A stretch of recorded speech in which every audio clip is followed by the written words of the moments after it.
오늘은 로마서 4장 뒷부분의 말씀을 같이 나누겠습니다. 제목은 복음 하나님의 의 네 번째 시간입니다. 따라합시다. 복음 하나님의 의. 도대체 왜 복음이 필요한가? 모든 사람이 다 죄를 범해서 하나님의 진노의 대상이 됐다는 거죠. 그러면 어떻게 그 죄와 하나님의 진노로부터 구원을 받는가? 다시 말하면 하나님 앞에서 의롭다 하심을 얻는가 하는 것이 주제입니다. 이제 지금까지 이 내용을 아주 집중적으로 사도 바울이 성령의 감동에 의해서 우리에게 말씀을 했습니다. 성경에서 의롭다라고 말을 할 때 우리가 꼭 이해를 해야 됩니다.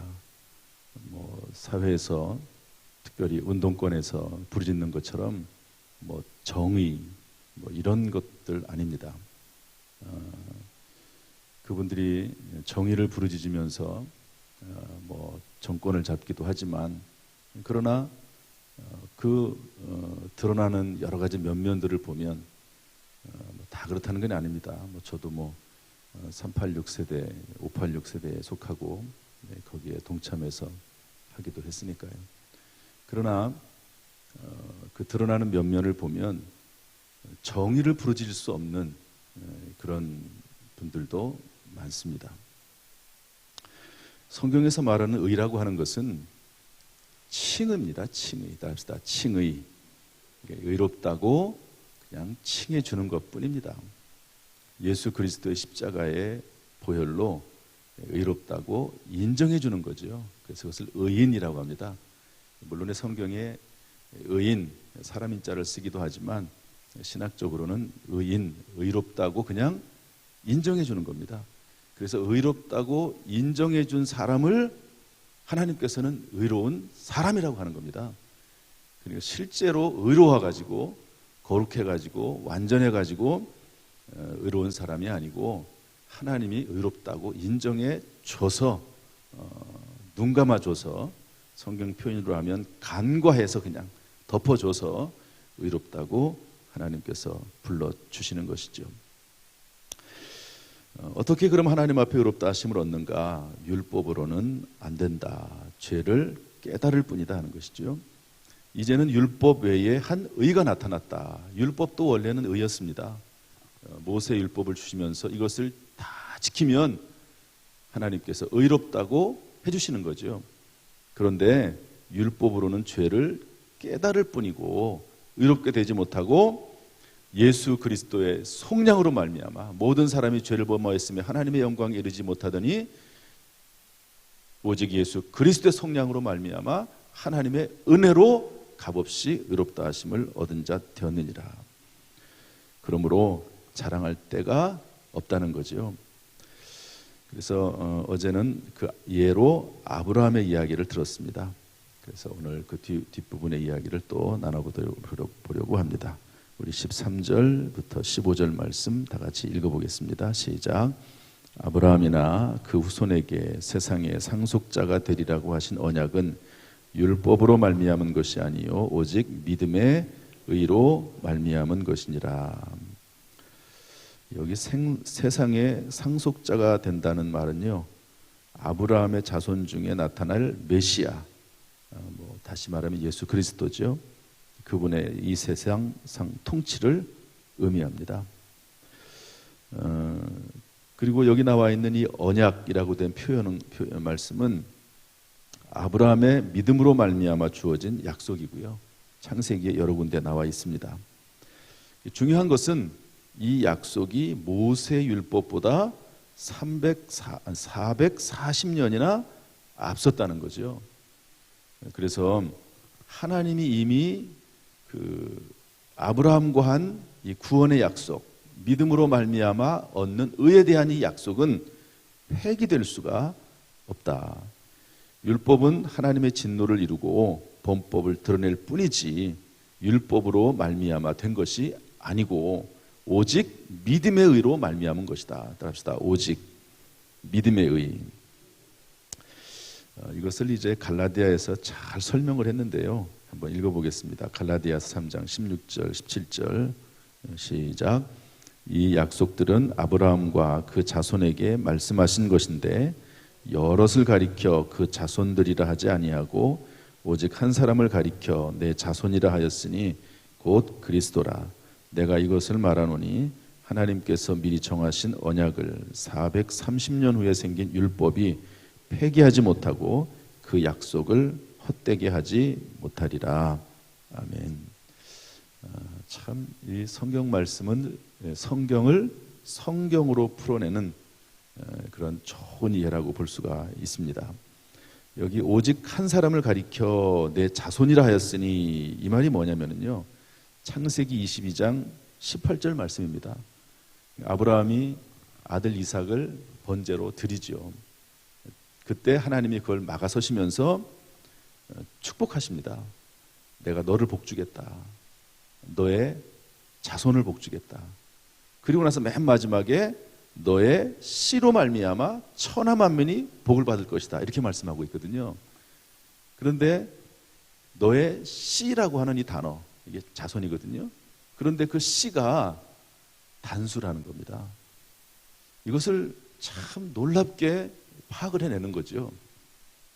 그래서 이 씨, 왜 단수를 했을까? 아브라함의 후손은 하늘의 별처럼 땅의 모래처럼 많겠다고 분명히 말씀했는데 왜 그 후손은 단수를 썼을까? 거기서 말하는 단수는 예수 그리스도, 메시아를 말한다는 거죠. 예수 그리스도 한 분을 말한다는 겁니다. 후손들은 많아지겠고 그 후손들이 계속해서 이어지는데 그 후손 중에 한 분, 예수 그리스도, 그분이 천하 만민에게 복을 주는, 천하 만민이 구원 얻도록 하는 구원자 메시아 그리스도가 될 것이다 하는 것입니다. 참 이런 해석이 없으면 참 어렵습니다, 성경이. 그런데 구약 성경을 또 성령의 감동으로 해석해 주는 것이죠.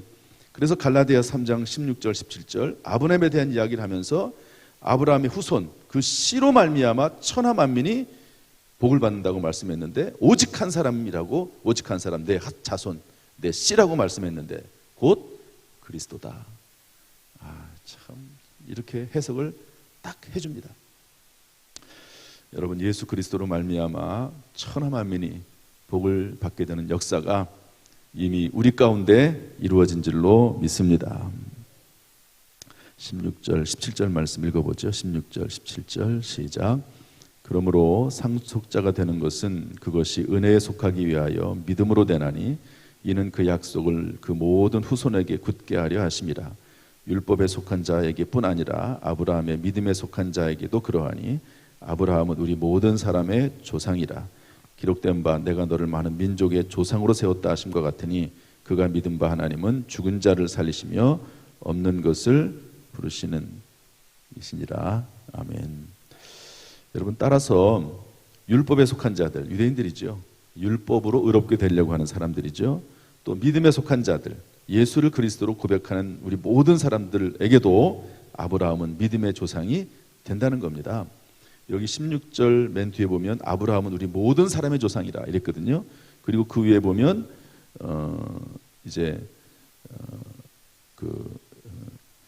율법에 속한 자들, 또 그리고 믿음에 속한 자들에 대한 이야기가 14절부터 쭉 이어서 나옵니다.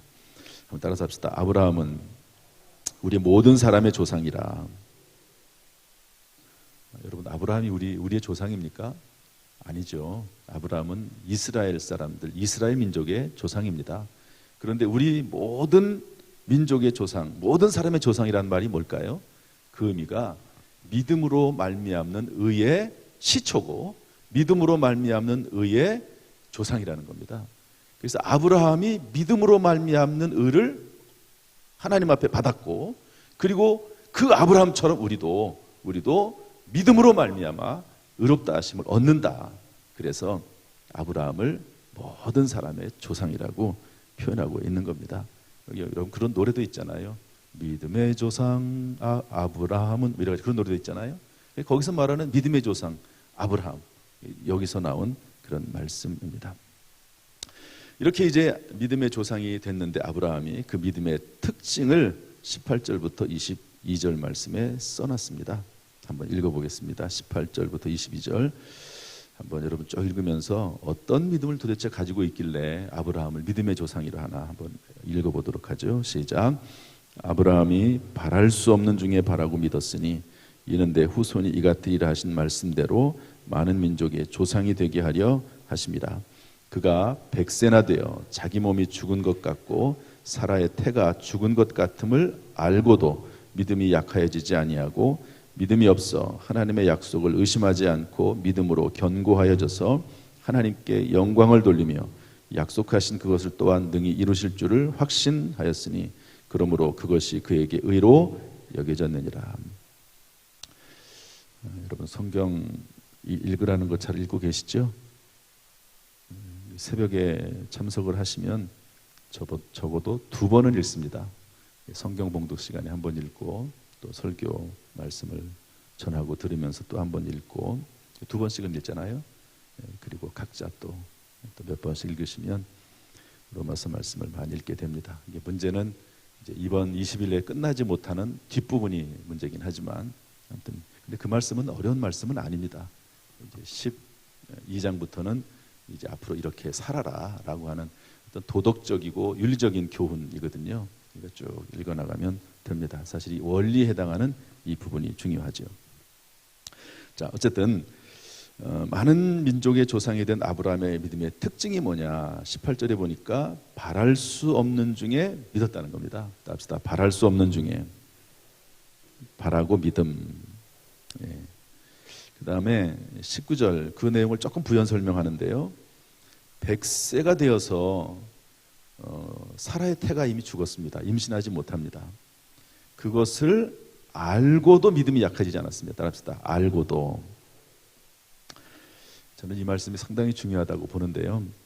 여러분 아브라함의 믿음은 맹목적인 믿음이 아니었습니다.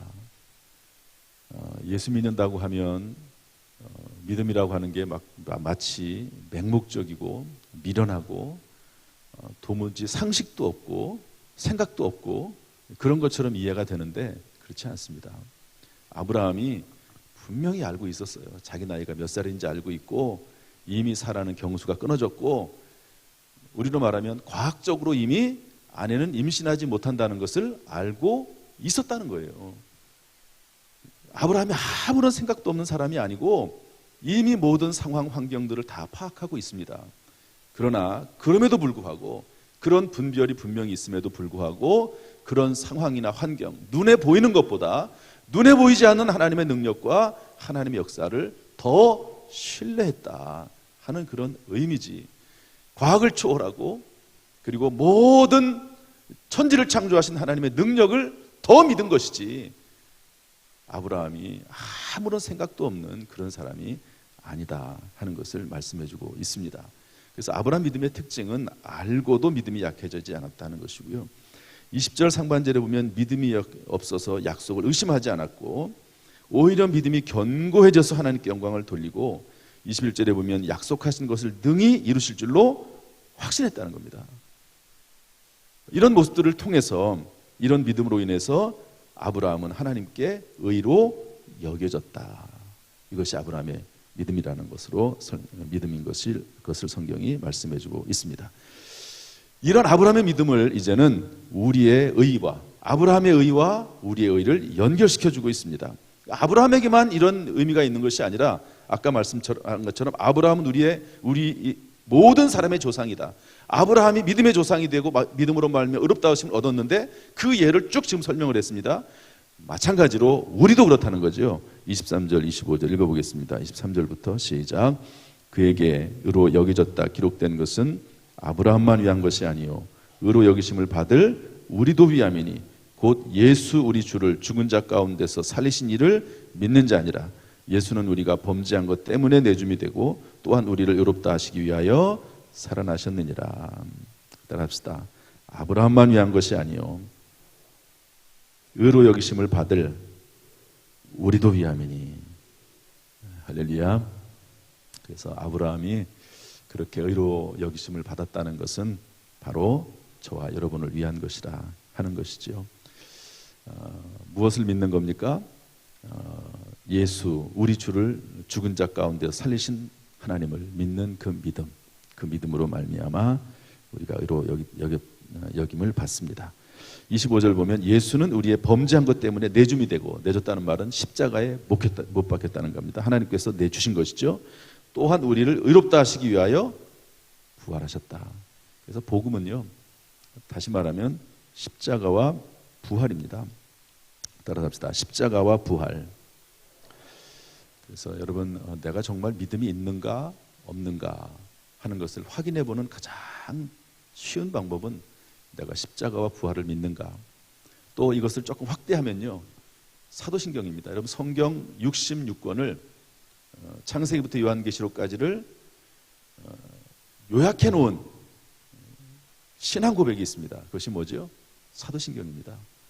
사도신경을 늘 고백하고 또 우리가 암송하는 이유는 뭐냐면 그곳에 우리의 믿음이 다 들어가 있습니다. 전능하사 천지를 만드신 하나님 아버지를 내가 믿사오며, 믿는 겁니다. 어떤 하나님 믿는 거죠? 전능하신 하나님 믿습니다. 천지를 만드신 하나님 믿습니다. 하나님 아버지를 내가 믿습니다. 이 안에 내가 하나님에 대해서 믿는 고백이 나와 있는 거죠. 그의 아들 우리 주 예수 그리스도를 믿사오니, 예수님이 그리스도 메시아인 것을 믿습니다. 그는 성령으로 잉태하사, 그러면서 이제 믿음이 쭉쭉 나오죠. 그 다음에 성령을 믿사오며 거룩한 공회, 교회를 믿고, 그리고 죄를 사해주는 것, 몸이 다시 사는 것, 영원히 사는 것을 믿습니다. 그렇게 이제 고백을 하는 겁니다. 그래서 신앙 고백을 여러분, 그것도 꼭 해야 됩니다. 사실은 매일매일 하나님 앞에 신앙 고백을 하는 거죠.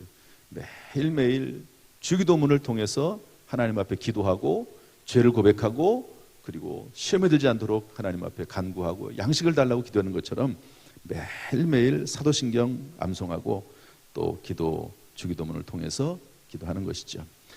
여러분, 아브라함의 의는 바로 저와 여러분을 위해서 주어진 의이고, 아브라함처럼 우리도 예수 그리스도를 믿으면 하나님 앞에서 의롭다 여김을 받는 줄로 믿습니다.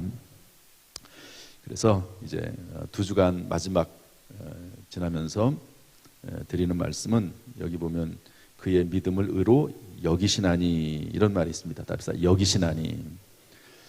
이 말씀이 로마서 4장에 11번 나옵니다. 5장에 가서도 또 나옵니다. 여긴다는 말. 따라합시다. 여기시나니. 이것은 실제적인 의로움, 성화나 거룩이 아니라 처음에 말씀드린 것처럼 칭의요, 의인입니다. 의롭다고 칭해주는 것이고, 의롭다고 인정해주는 것이죠. 여러분, 이렇게 칭의나 의인, 하나님이 우리를 의롭다고 인정해주시는 그것을 우리가 생각할 때, 지금까지 2주간을 쭉 되돌아보면서 이제 하나님께서 우리를 의롭다고 여기신다 하는 부분이 충분히 이해가 됐을 거라고 여겨집니다. 그러면 하나님께서 우리를 의롭다고 여겨주시는데, 그런 하나님의 그 말씀 앞에 우리가 어떤 마음을 갖게 됩니까? 첫 번째로는 감사, 감격, 찬송, 찬미, 경배, 예배, 영광 돌리는 거죠. 여러분, 그렇지 않습니까? 내가 아무런 구원받을 자격이 없는데 예수 그리스도의 십자가의 보혈로 말미암아 하나님의 은혜로 값없이 의롭다 여김을 받았으므로 여러분, 감사하고 감격하고 또 하나님 앞에 영광 돌리는 마음으로 충만하기를 주님의 이름으로 축복합니다. 존 뉴턴이라는 사람이 노예 상인이었는데요, 풍랑을 만나서 회개하죠. 그리고 나서 지은 찬송이 나 같은 죄인 살리신 주 은혜 놀라워, 이 찬송을 작사했습니다. 나 같은 죄인 살리신 주 은혜 놀라워, 이런 찬송을 가슴 깊숙한 곳에서 부르는 것이죠. 여러분, 로마서를 공부하면서 나 같은 죄인 살리신 하나님의 은혜가 정말 감사 감격해 줄 수 있기를, 다시 한번 그 믿음이 회복되기를 주님의 이름으로 축원합니다. 두 번째로는 이렇게 나를 의롭다고 여기신 하나님 앞에서 겸손한 것이죠. 로마서 3장 27절에 뭐라고 되어 있습니까? 그런즉 자랑할 때가 어디냐? 있을 수가 없느니라. 우리는 자랑할 것이 하나도 없습니다. 내가 먹고 사는 거, 호흡하는 거 전부 하나님의 은혜인 줄로 믿습니다. 제가 기도할 때 저는 꼭 저를 지칭하면서 비천한 종이 오늘 말씀을 들고 섰습니다. 이렇게 말을 하거든요. 이걸 제가 만들어낸 게 아니라 저도 이제 설교를 듣잖아요. 아주 훌륭한 분들, 또 설교의 어떤